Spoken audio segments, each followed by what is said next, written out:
Welcome to the session on transformational systems leadership. I'm really honored to be up here with my colleagues and good friends. We hope that this will be an interactive session and one that kind of goes beyond strategy and policy and much more into kind of the personal side of leadership, which, as we know, is very important to consider and think through as we really double down in pursuit of the Teach for America vision. So the first set of questions I have for these wonderful folks have to do with their personal journeys to the roles they currently play. Circa 1994, yes, we're old, that was about 20 years ago, right? Nice. I recall sitting somewhere, likely with an alcoholic beverage, but maybe not. Water, I told you. Water, it was water. Kaya said she drinks water. I said we. We all drink water. Right. And discussing sort of the perils and the endemic problems with bureaucracies and systems. And as any good young revolutionary, I recall being quite angry with them and frustrated by them. And yet here we are, all three of us. We are them. We are the man, if you will, or the woman in the case of Kai and I. So the question I have for you, there are things that we share in common. We were all teachers via Teach for America. We were all outside agitators working on systems level change from outside. Kevin from a legal standpoint, Kai and I from a human capital standpoint. And then at some point we all decided that we wanted to be part of leading large systems of work. So my first question is, why on earth would a group of outside revolutionaries who sat around 20 years ago discussing the perils and evils of bureaucracies decide 20 years later, or 15 or 20 years later, that leading them is in fact the right approach? And talk us through your personal journey to getting there and some of the reasons why you made that choice. I'll go first. I shared with our friends earlier that my plan was not necessarily to be the chancellor or even to go into a school district, but when presented with the opportunity, when Michelle was tapped to be the chancellor of DC Public Schools, she called me and said, should we do this? And I said, of course we should do this. We had spent years thinking about how to get and keep great people. We had a consulting firm that worked with school districts to try to do that. But we actually saw, in our consulting work, we were cajoling and suggesting and begging our clients to do the things that we thought were important. And if we were in charge, right, then we wouldn't have to suggest anything. We could just do whatever we wanted to do, right? We had money, we had power. No, just kidding. Sort of. I actually thought that it was the opportunity to kind of show the world what could happen if we really prioritize getting great people. But even more than that, I watched a lot of my Teach for America friends leaving school districts and going off to start charter schools and work in charter schools. And I watched all of this talent and energy leave the system. And I was thinking to myself, well, what happens to the children who can't fill out, whose families can't fill out the charter application? And what happens to the families who can't give 10 hours a week or 10 hours a month in volunteer hours, or who can't, or who won't, or who, what about the families who can't get themselves out of bed every morning, who don't have a choice? Shouldn't there be some talent in the systems where they are? Shouldn't there be some energy in the system where they are? Shouldn't there be the same level of commitment to those students as the ones who might be lucky enough to get into a different situation? And I felt a real moral imperative to do district work, because I believe that those kids deserve the same thing that I watched other people really dedicating to children in charter schools. One follow-up question for you, Kai, before we go. It's been well documented, the gender gap in chief executive positions across all sectors. In our sector is no different. Men represent about 25% of the overall workforce, but they are about 65 to 70% of the heads of schools. And when you get to chiefs, whether it's at the state level or at the district level, we're about 15%, although we are so significant in the the teaching force. So I'm just curious from your standpoint, was there any reluctance on your part to be the chief? And if not, why not? Because we're losing out on half the talent, would be my argument. And I'm hoping that part of what we do is, help folks close that gap where there's so much talent. I mean, Teach for America's 3/4 women, or it was a couple years ago. So what for you helps you, raise your hand? That's a good question. I tried. So I did not want to be the chief. I loved being the number two. I felt like number two was the perfect balance of all of the authority to do everything that you wanted to do, but you don't have to sort of take the political hits, right? That's what I had the other chief for, right? So I got to do everything that I wanted to do, and she got to get me for it, right? I don't know anything about heat. But part of the reason why I did not want to move into the number one spot is because it was a quality of life issue to me. I have a family, 2 boys and a partner, and I have a really fun and exciting life. I vacation, I hang out with friends, I do great stuff with my family, and I felt like if I was the superintendent or the chancellor, I wouldn't be able to do that anymore because I'd be in community meetings every single night, and I'd be working every weekend, and I wouldn't see my kids, and I wouldn't get to hang out on vacation and whatnot. And my friend David Coleman, who now leads the college board, said to me, why are you thinking about this way? And I said, because that's what the superintendent job is, right? Like, that's what they do. And people yell at them all the time. And, look, I got kids to raise and stuff. And he said, well, you haven't done anything else the way other people do it, so why don't you do the superintendency your own way? And it was incredibly freeing to think that I could set my own parameters around how I took on this leadership role. And so it meant doing some things differently. I don't work on the weekends because I need some time with my family. And so I'll work late at night, every night. Our compromise in our family is that I'm not there most of the week, but I'm there during the weekends. And I'm not there on my laptop, I am present, right? I vacation. I am a sprinter, not a marathoner, right? So I'm like, I can roll hard for 3 months, but then I need a week vacation. And so I've created a schedule where that's just non-negotiable, right? Like I am somewhere, not somewhere working for a week, like somewhere on a beach, drinking water for a week. And so I think, for me, taking on this role also meant redefining the role in a way that I could have the caliber of life that I wanted to, because I didn't want to give up my life in order to take this job. Speaking of redefining roles, Kevin, no offense, but I think 10 years ago when we thought of commissioners of education, we didn't exactly think entrepreneurial, revolutionaries, and yet we know you to be one. So how did you choose to take on a role that has connoted, paper shuffling, and what in your personal background led you to know that you could also redefine as you have so well? I mean, it's, so knowing that you all are sick of hearing from us, we're going to try to keep this real and kind of be more personal. It was so accidental that I wound up in this job. And I'm incredibly glad that I did, but it was incredibly accidental. Just to sort of throw the curtain back on the way these processes work, because this is the way these processes work. It's 2010, there were elections. This is about to happen again, by the way. So, there are 2010, there are a bunch of elections, a bunch of governors get elected. And all of a sudden, I started getting phone calls from random people who I didn't know about state commissioner jobs. And I didn't even exactly know what a state commissioner of education did. I mean, I did have this sort of picture of the paper shuffling and the bureaucracy.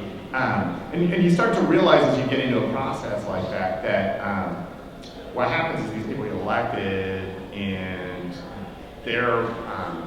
people bucket themselves into 2 buckets. Bucket number 1, which is the vast majority, is we're just going to do what's always been done. And so we're going to, whatever the process is here, whether it's, we've always had a superintendent from a major district, we've always had a sort of rural superintendent, then that's what they do. And then bucket number 2 are the people who come in and they say, we're going to do something different. And those people say, well, gosh, who are we going to get to do that something different? And then they call the same 5 people in the country. You know, and they all call the same 5 people who generate exactly the same list. And then if you sort of, through happenstance, happen to wind up on the list once, then you're on the list like 8 times. And I say all that not because it's like a good thing or it's not a good thing, it's just, that's reality, right? So as you think about sort of change, one part of change is like just figuring out what that list looks like and how those conversations happen, how you get the right names and a diverse group of people with a diverse group of experiences on those lists in the first place. Because I think people don't pay very much attention to that. It's about to happen again, you know. So I got a call and I wound up in a conversation with the governor, and we just agreed on everything that we were talking about. And I decided to take the plunge, but I don't think I ever made a conscious choice. You know, I'm moving from the outside to the inside. And I don't think there's necessarily something better about being in a system compared to agitating from the outside, because you know, Lord doesn't need both, and we need both in spades. But what I did think about was just potential scope of impact. And you start to think about the idea of, you know, wow, you know, you can push forward something that impacts 1 million children. What would that look like? What would it mean to have an impact on 60,000 separate classrooms around the state? And so it was less about inside and outside, and it was more about scope. And I actually think the fact that I didn't have insider experience and the fact that I didn't put a lot of thought into what's it going to be like to move into the inside meant that I just came in and operated exactly the same way that I had operated for the previous 20 years of my professional life. I just happened to be in a very, very different place. Yeah, I frequently refer to myself as an entrepreneur, bringing that sort of results orientation and sense of urgency to the way that large systems work. How do you think you got on the list? Help us crack the code a little bit, because I would agree that making those lists more diverse is. Yes. So how do you think you got on the list? I got on the list because I was working in a role at Teach for America that happened to put me on the sort of external circuit. So, you know, I went to the Cool Kids conferences and sat on the panels representing Teach for America at the Cool Kids conferences. And so, you know, I mean, this is literally the truth, right? I mean, this is literally how then, you know, when they call the same 6 people and they say, do you have any names? And they scratch their heads and they think, well, who have I seen recently? And, you know, and I think it's important to crack the code and understand it, because when these calls happen again, people don't plan in advance. And so people are going to just regurgitate the exact same answer. But I got on the list because I happen to have been at Teach for America long enough and been in a position where I was in these external facing responsibilities that took me nationally, it took me sort of on the circuit. Can I add something to that though? Because now we are the people who people call and say, who should I consider? And so it's incumbent upon us as leaders, and wherever you sit as a leader, to make sure that you have a network that is beyond your immediate comfort zone, so that when you get calls, you can put a group of people on the list, some of whom people may not know about, right? And so building your network and making sure that you have a large group of people is incredibly important, because we now have the ability to put people on those lists. But there's got to be planning. That is absolutely right. There's got to be planning to sort of, you know, because what happens is these calls come out of the blue, and then you just sort of, you know, lobbing out your thoughts. And we as a sort of movement we've got so much talent at all levels of the system now, and we don't do a good enough job. It's too haphazard and too much accidental pieces. So it's a good point, something that we might consider, even, you know, the 3 of us and beyond us. You know, making, and an invitation to anyone out there who has aspirations, you know, that we need to know better. So I think that's a good point. So you ended up there through whatever journey, right? You're in the chair. And for this question, kind of ask you to think about the first year's chancellor, not your whole time there. What was your biggest surprise? Like, I actually had no idea this job would be X or this thing would be X. Either one. Kevin, you go first and you comment. All right, yeah, because since, it was all foreign to me, there were a whole lot of surprises coming in. Really don't have one.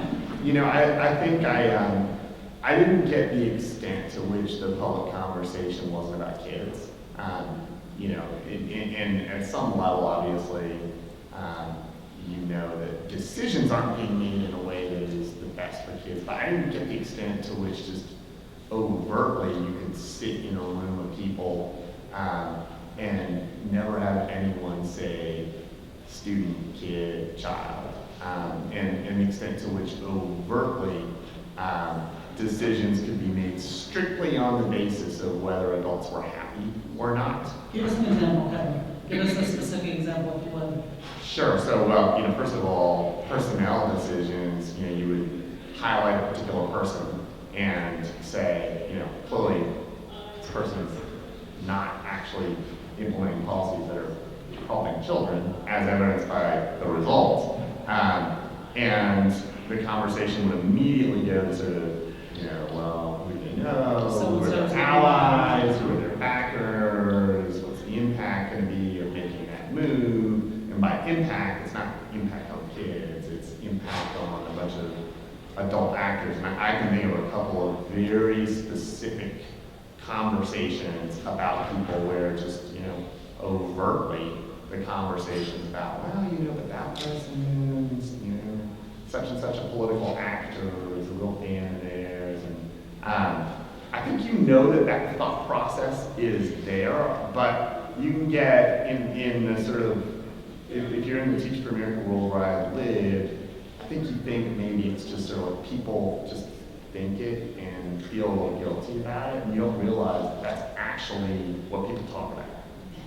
What about you, Kevin? Yeah, I think the politics of it was more surprising than I thought. I feel like I had a good enough. I sat, in the number 2 seat, and so I got to see a lot of stuff up close and personal before I took on the role. But I think then in that first year, so I get probably 400 to 500 emails a day, right?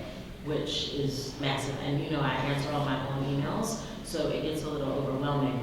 But the number of communications that were about, I need you to hire this person, or I need you not to fire this person, or I need this contractor to be taken care of, or that, whatever. And that's just not who I am, right? So I'm like, yeah, sorry, but that's not how it's going down, right? And then you get called into a meeting, or you get a phone call from somebody explaining to you why this is the case and why this is the way it has to be. And I was stunned by that, because like Kevin, I feel like, you think that's the way the machine works, but you don't think that people are so overtly. I mean, I had a person come to my office, no appointment, and asked to meet with me. And my assistant said, "Look, she's in meetings or whatever. Do you want to, do you want to leave a note? Why don't you email her?" And he said, "Well, you can let her know that I'm a friend of so-and-so of hers from high school, and I need to talk to her about this contract that DCPS is about to do." And so I called the guy back, and he's like, "Well, I wanted to see the RFP before it goes out so that my company could bid on the contract." And I was like, "I'm sorry. The way this process works is the RFP will be put out publicly and then whatever." And he was like, "Yeah, but I'm friends with your boy, and it's really important for us to get this contract because," and I was blown away, right, that this dude had the audacity to me go to jail for who? What? Sorry, that's not how this is working. But you'd be surprised at how commonplace that is, because that's how people do business. And I think from not just bad actors, I got an email from a teacher the other day who said to me, "I'm retiring, and my dream was to retire as a highly effective teacher, and I'm 0.013 points away from highly effective. Can you just, push my score up?" And I was like, "Yeah, no, right? No, give you a score that you didn't earn, that's called cheating. We don't do that here." But for years and years, this is just how things worked. And I think people didn't believe that we were going to be different. And I think I didn't believe that we were not going to be different. So it was a rude awakening. Yeah, just to add to the mix, I think for me, this was the biggest shock. I sometimes describe it as the emperor has no clothes. There is an empire, and it's a very well-run empire with a lot of rules. And the school system sits at the apex of a lot of trades that keep those rules going through personnel decisions, through contracts, through favors, through press conferences, through celebration of small ornaments on a dead tree, that everyone can feel really good about the ornament. But there's a real set of systems that govern the status quo. And to your point, Kevin, they are not often about kids, but everybody's very, very bought into the system, and a lot of people, even folks that would appear on paper to be aligned with objectives that are with kids, benefit from the status quo. And so whether it's personnel, I could tell you the number of calls that I get on a weekly basis from people who folks in the community respect greatly and think are very integrous. From those folks to people who will just straight up come to you and say, if you don't do this, or else. And or else is always interesting. I'm always tempted to say, or else what? You want to shoot me? You want to punch me? Like, what's on the menu here? So, but people are quite overt about it, and I think that was also very shocking to me. And just to, it's not like, oh, there are good actors and bad actors, right? At some level, there's the theory of action question. So I was with a group of commissioners and somebody who actually like and respect came in and talked to us, but said, here's what you all need to do. You all need to pick 2 or 3 things that you care about, and just do those 2 or 3 things really well, and then don't worry about the other stuff. You'll let the other stuff go. Well, that's one theory of action, right? But here's the way that theory of action plays out. You get 15 decisions a day that you have to make in these jobs. And in most of those decisions, there's a right thing for kids or a wrong thing for kids. And most of those decisions fall outside the 2 or 3 things that you care most about. And so, from a theory of action perspective, you can either say, I only care about these 2 or 3 things, we're going to do those, and then we're going to make everybody feel happy with everything else. Or you can say, look, we're going to make the right decision for kids every time. But what happens when you do that is every single time you make a couple of people mad.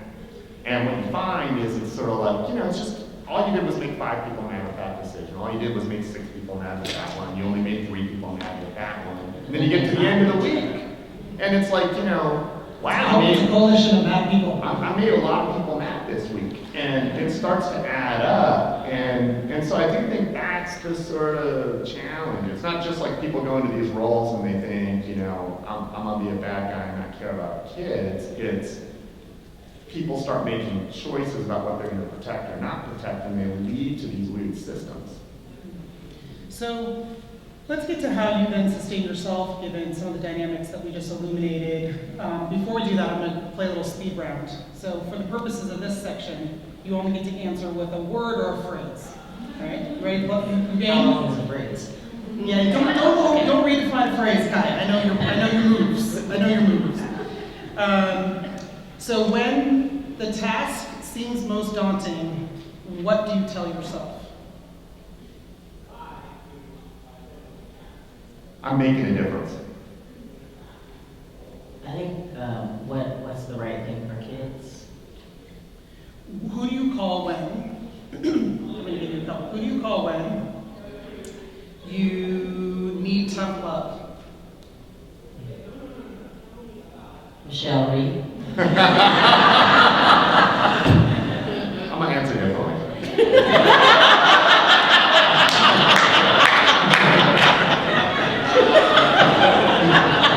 That was awesome.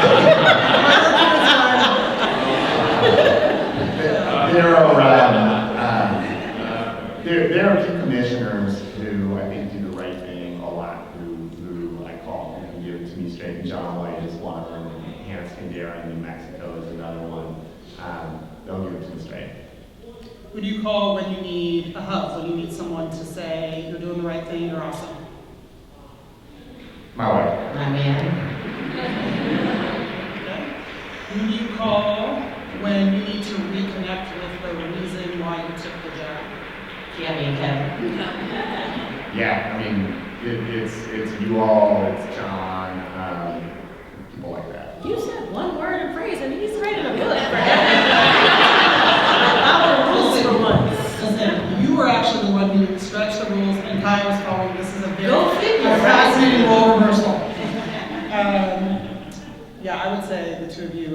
few others that are in the work as well, so thank you for that. Who do you call when you need a good laugh? Tim Daly. Yes. I feel like I laugh all the time at work, so I don't have to call anybody. Like, there's a whole lot of funny stuff going on. Yes, you must find humor in the dysfunction. It's very good. Who do you call when you need to go deep and find a new strategy? Like on something really specific that's just vexing you and you can't break through? Tim and Audie are always good thought partners. Jessica Levin has been a great thought partner for me. I've got a kitchen cabinet of people in DC. Heather Harding is a good friend, and she lives 4 doors down from me. And so I'll be like, I'm on my way home. Can we meet at the bar? And she'll be like, no, I don't have a babysitter. Come to my house and we'll drink water. And I have a bunch of people like that in DC who I can kind of call and do that with. I actually feel like I have a lot of really good thought partners, which helps. Tim and Audie, Wendy, Matt BBB, Paul Pastrek, who's the former commissioner of Louisiana, who did some breakthrough work. What's your favorite 80s song? Tainted Love. Now we're really showing our age. I don't know, I have a lot of favorite 80s songs. One is not jumping to my mind right now. Brick House, how about that? That's a good one. If you had to be a vegetable, what would you be? Carrot. Broccoli.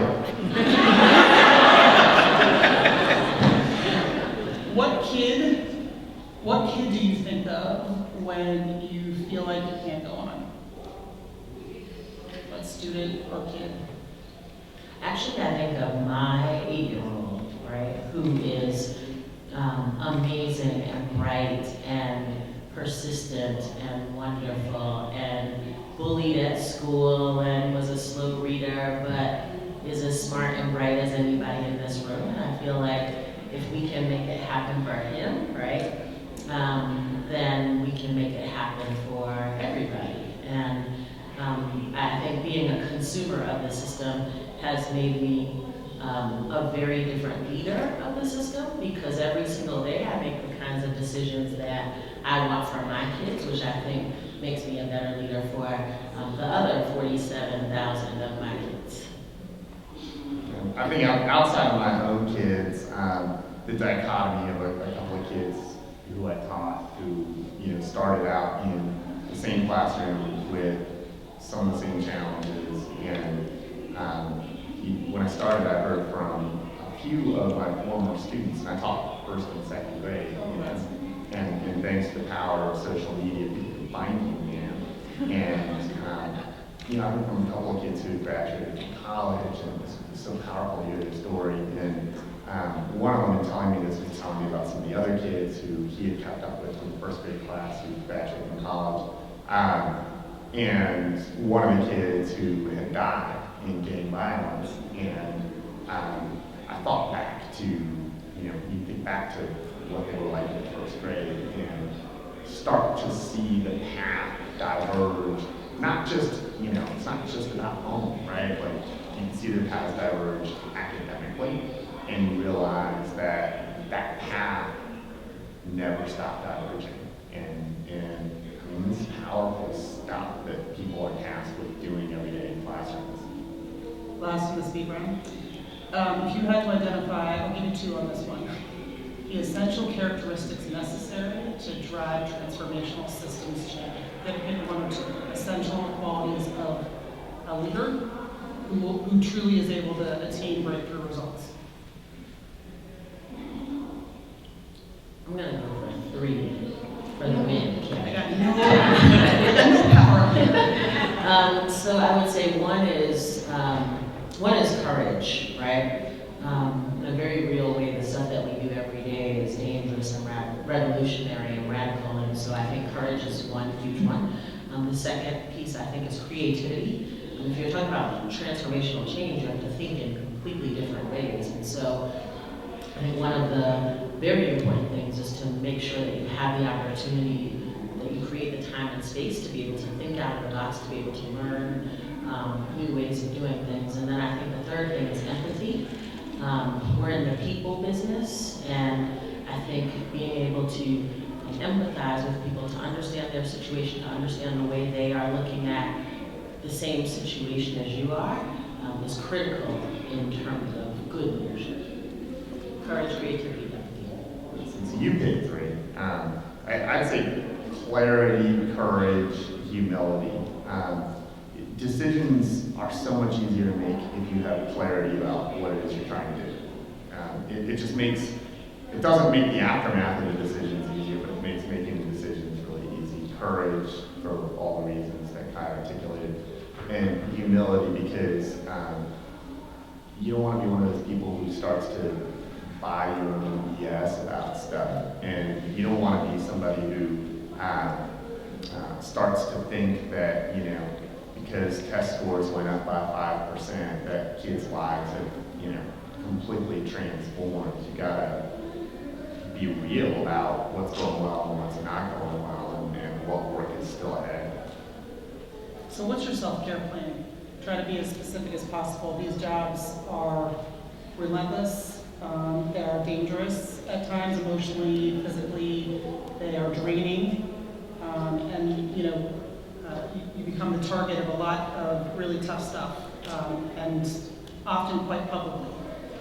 So what's your self-care plan? We heard a little bit about Kai's beach vacations.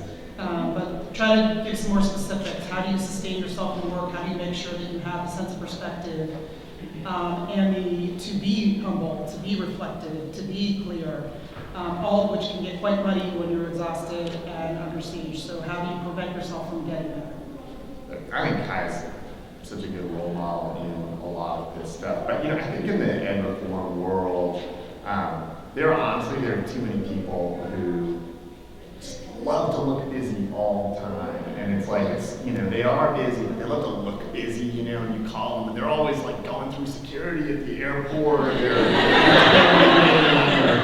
know, and they almost like relish it, right? And there aren't enough of us out there, and I actually think, you know, we're pretty good at this, who are actually, you know, of the mindset that making it look a little easier isn't the worst thing in the world. If I don't have an evening event, I go home for dinner with my family every single night. If I don't have an evening event, every night. And that's just what I did. And I did that when I was a Teach for America, and I do that now, and it's important to me, and it can be done, and I do it. So that's number one. Number two, and I learned this from Wendy Cobb, and you know, some weeks I'm better at this than others, but running and exercise just clears my brain. And I was marveled at the fact that Wendy was working the way she was working, but was managing to run every day anyway, and so I tried to start incorporating that in my world of Teach for America, but it's man, it's so important. I just feel better about things. And then, you know, when, this is another one that's sort of aspirational, when things are going well, it's laughter, you know, and at work as well as outside of work. But, you know, at work, being able to find humor in things and laugh and make things fun and not seem just bedraggled and not have this siege mentality. And it's so easy to fall into that. And humor, I think, is the way out, even if it's got to be gallows humor. A lot of gallows humor in my office, a lot. Okay. So I take vacations roughly every 3 months. I don't work on the weekends because I spend time with my family. I am very clear about like going to get my hair done and my nails done and that kind of stuff. And let me tell you why, right? One is because my nails break if they get too long or whatever, which is happening now. But because people are watching you, right? And when you look all crazy and bedraggled and whatnot, nobody will do this job, right? Nobody wants a job where you look like you just got run over by a truck. And so it is as important to you for me to look good as it is for me to look good. But it does matter. It does matter quite a bit. I also, I spend a lot of time with my family and my friends, not new friends who have become my friends since I'm the chancellor, right? But the same people who I went to high school and college with, with the people who see me cry at night because those people are not tripping, right? They don't know who Chancellor Kaya Anderson is. They just know who Kaya is, right? And they keep you grounded, and when you start believing your own BS, they're like, wait a minute, sister. Like, yes, a couple of points on a nape is great, but at the end of the day, like, there's still a lot of work to do. And you're like, oh yeah, I forgot, yes, I'm back in, right? And I think that's very, very important. I actually make a lot of time to spend with my friends and family members. They're great thought partners, and that is very sustaining. Doing stuff like going away, even for work, like being on a plane for 5 hours, just to have uninterrupted time to myself to think is amazing, right? Because at work, like literally, if you went to work with me, you would be like, when does it stop? Like, it never stops. There's always a call or an email or a meeting or a person popping their head in, and you literally, it's all reactive. And so the ability to create some space where you can get away and just think has been hugely sustaining as well. And then I also think spending time in the community has been, and I don't do it as much as I want to do. I'm not in schools as much as I want. I marvel at these people who are like in schools every week, right? I don't know how to do that yet. But being in schools, being with parents and at community meetings, not in a way that it, completely sucks up your whole entire world, but enough to feel like you know what's going on with your people. This is the be proximate point, right? Like being close enough to the action of what's really happening, spending time talking to teachers and principals and that kind of stuff. I actually find that to be the most exciting part of my job. That is sustaining, even though it's work.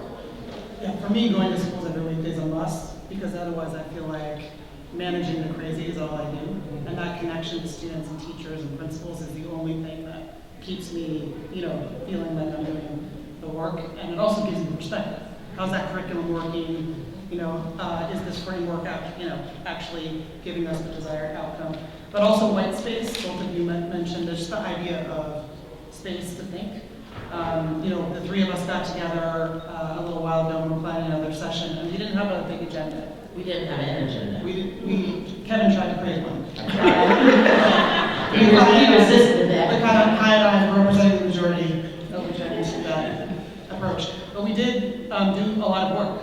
We did a lot of work supporting one another personally, finding patterns of what we were facing, and then naturally at some point we actually did take out our computers and workshop our biggest challenge, but we didn't set some tremendous protocol, and we were also having brunch and water while we were doing that. A lot of water. You drink a lot of water. But it was what the white space. I think things like this are important in creating the space for gathering. But I think we all tend to be a little over-programmed, and sometimes revolutions occur when you have the space to think and step back, and I think that's important.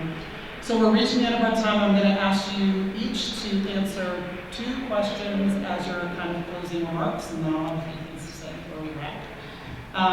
One is, what would surprise people about you? Something folks don't know about you, haven't heard about you, that might be surprising. And the other is, if you could give one piece of advice to current or aspiring transformational systems leaders, what would it be?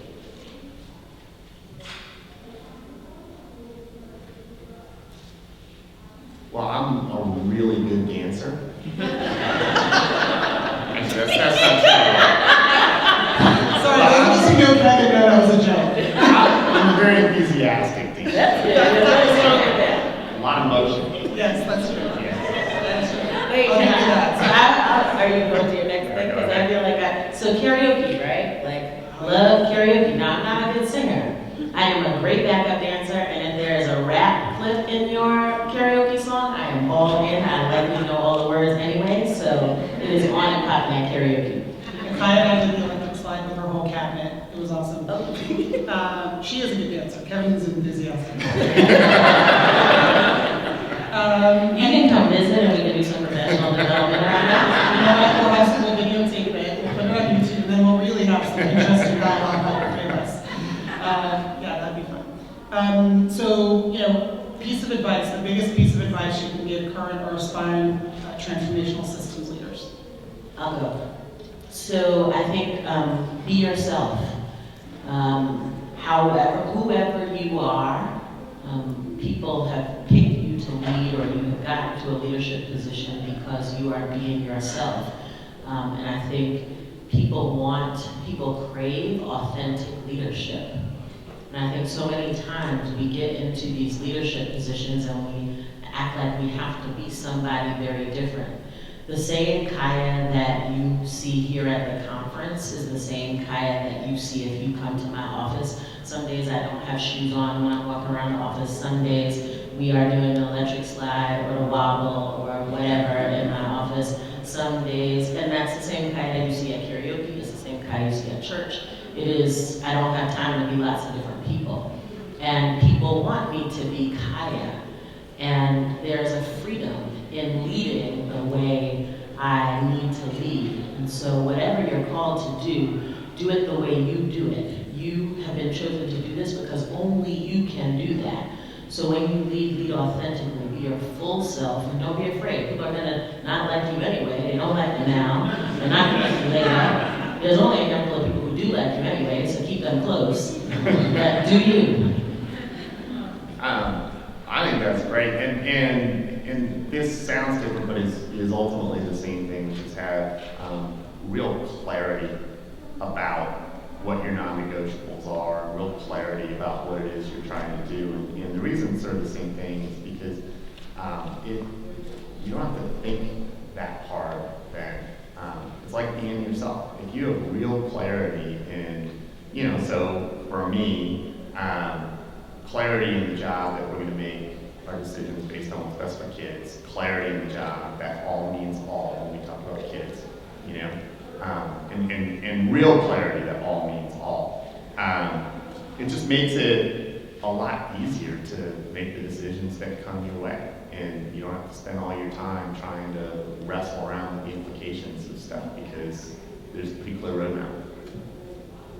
So I would just say, in closing, as we step back and think about where the three of us have been and where we are on our personal journey, we still have a situation where, for example, African American and Latino boys are overrepresented in special education, are twice as likely to be disciplined for the same behavior as their white peers, are not graduating with the level of academic knowledge that they absolutely have every capacity to do, even in our highest performing CMOs. And I say that to say, I know the three of us all got this work, to say, before in this generation, in the generation that we're part of, we're not going to stand for those inequities, and we want those inequities to be demonstrably different, and to, in so doing, create a new normal whereby, our kids are not sitting on a panel like this facing those same challenges. And so for me, the older I get, the more convinced I am that it is about broadening the number of folks who see possibility in systems change, and in being able to do that with the level of humility and clarity and camaraderie that you all are describing. And so just on behalf of myself, for all the support you've given me, but also on behalf of the broader group of folks in this room, let's recommit to the notion that the folks in this room and the folks at this conference can be part of making that happen in this generation. And let's hold ourselves accountable for the kind of introspective dialogue we had here, because that is what's going to propel us, it is my belief. And we hope to keep doing it with you in the years and decades to come, so that we're celebrating a radically different kind of outcome for young people 10 years from now and 20 years from now. So please join me in thanking our illustrious panelists.